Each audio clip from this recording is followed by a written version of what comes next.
চলে আসছি আজকে আমি আমার বেঙ্গলি কুকিং ব্লগে। আজকে আমি রান্না করব চিকেন কষা। এখানে আমি নিয়ে নিয়েছি হাফ কিলোর মতো চিকেন। চিকেন কষা আমরা সবসময় খাই, আজকে আমি চিকেন কষা রান্না করব গরুর কাঁচা দুধ দিয়ে।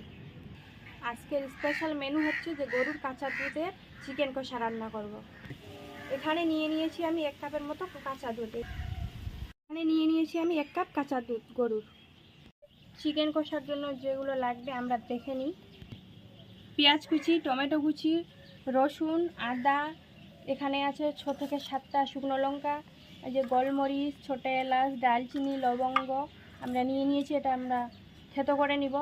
জিরা, গোটা জিরে, লবণ, হলুদ, সানরাইজের গুঁড়া মশলা, তেজপাতা দুটো,